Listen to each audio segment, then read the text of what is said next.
सिर्फ हमारे देश में ही नहीं बल्कि विदेशों तक में गुरुजी के अनुयायियों की संख्या बढ़ती जा रही है। जी हाँ, ठीक समझे आप, बात हो रही है डुगरी वाले गुरुजी की, बड़े मंदिर वाले गुरुजी की, छतरपुर वाले गुरुजी की, जिनके भक्तों की संख्या लाखों नहीं करोड़ों में है।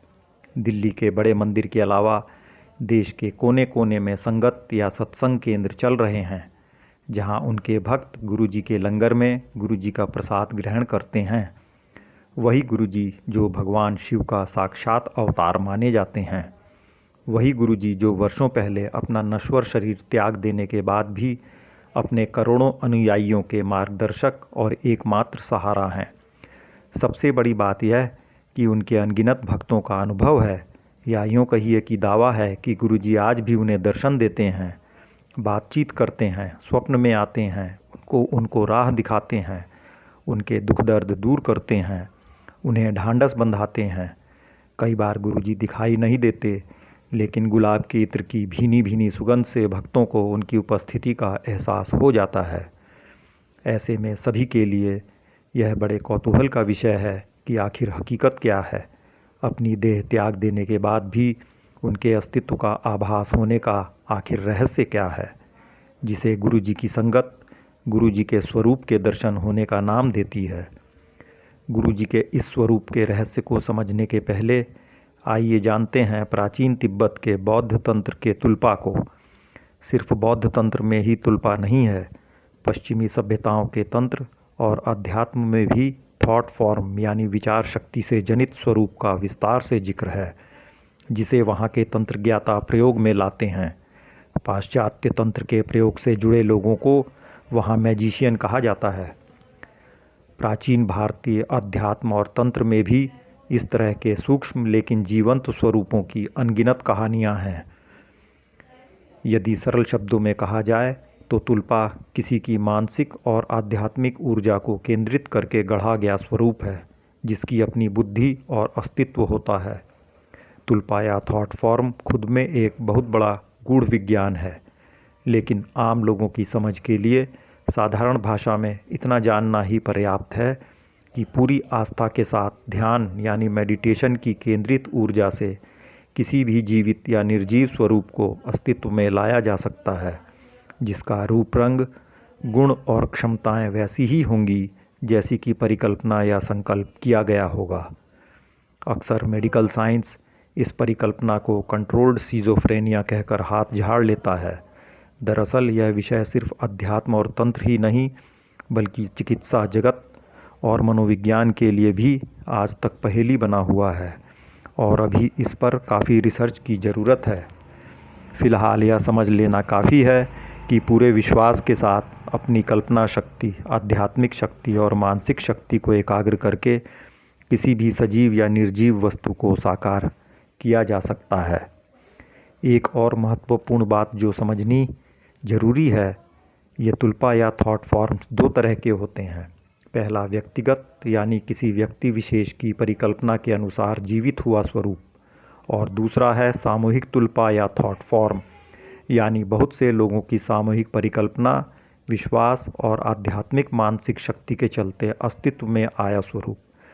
जाहिर सी बात है कि सामूहिक थॉट फॉर्म या स्वरूप कहीं ज़्यादा स्थूल और कहीं ज़्यादा शक्तिशाली और सक्षम होगा, क्योंकि उसमें अनगिनत लोगों की मानसिक ऊर्जा समाहित होगी। इस ऊर्जा या शक्ति की अधिकता के चलते कभी कभी तो यह स्वरूप मूल यानी ओरिजिनल रूप से भी बहुत ज़्यादा सक्षम, शक्तिशाली और असंभव को भी संभव बनाने की ताकत रखने वाला हो सकता है। दिन प्रतिदिन बड़ी संख्या में लोगों द्वारा ऐसे स्वरूप का ध्यान करने, पूजा करने और स्मरण करने से उसकी शक्तियाँ, ऊर्जा और स्थूलता लगातार बढ़ती ही जाती है। नश्वर शरीर त्याग देने के बावजूद अपने स्वरूप के जरिए अपने भक्तों के बीच विद्यमान रहने का एक और बहुत अच्छा उदाहरण है शिरडी के साईं बाबा। उनमें आस्था रखने वालों की संख्या भी दुनिया भर में बहुत बड़ी है। उनके भक्त अनुयायी भी महसूस करते हैं कि मुसीबत के समय अथवा वैसे भी साईं बाबा भक्तों को बड़ी सहजता से दर्शन देते हैं, उन्हें राह दिखाते हैं और अक्सर उनकी मदद भी करते हैं। यहाँ हमारा मकसद गुरुजी और साईं बाबा की तुलना करना कतई नहीं है। यह उदाहरण इस तथ्य को समझने मात्र के लिए है कि शिरडी वाले साईं बाबा के देहावसान के बरसों बाद भी उनके भक्त उन्हें अपने बीच महसूस करते हैं। अब यदि हम गुरुजी के लौकिक जीवन पर एक नज़र डालें तो हम पाते हैं कि गुरुजी बचपन से ही आध्यात्मिक स्वभाव के थे। बचपन से युवावस्था तक आते आते उनकी असाधारण क्षमताओं से उनके संपर्क में आने वाले लोग परिचित हो चुके थे। कम उम्र से ही वे ज़रूरतमंदों और मुसीबत के मारे लोगों की सहायता करते रहने के चलते विख्यात होते चले गए और उनके भक्तों की गिनती उनके गांव, राज्य और देश की सीमाएं पार कर समूची दुनिया में बढ़ती चली गई।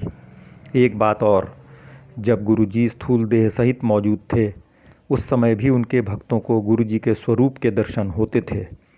दूसरे शब्दों में, गुरुजी एक ही समय में कई जगहों पर देखे जाते और लोगों की मदद करते।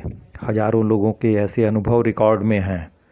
शुरू से गुरुजी के आसपास रहे लोग बताते थे कि गुरुजी की कुंडलिनी शक्ति पूरी तरह जागृत थी। वे विलक्षण और अलौकिक शक्तियों के स्वामी थे।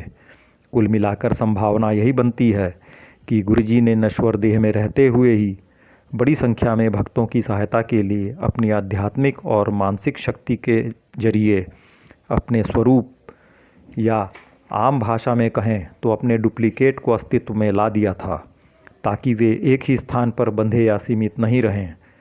गुरुजी के देह त्यागने के बाद उनका यही स्वरूप उनके करोड़ों अनुयायियों के लिए उन्हीं के थॉट फॉर्म के रूप में सजीव हो गया, जिसका वही रूप, वही रंग, वही स्वभाव, वही गुण है, लेकिन क्षमता, पहुंच और ऊर्जा दिनों दिन बढ़ती जाती है और बढ़ती जाएगी, क्योंकि करोड़ों लोगों की मानसिक ऊर्जा उसे लगातार उपलब्ध है। देहावसान के बाद गुरुजी की चेतना या प्राण शक्ति भी उन्हीं के अपने स्वरूप में स्थिर हो गई।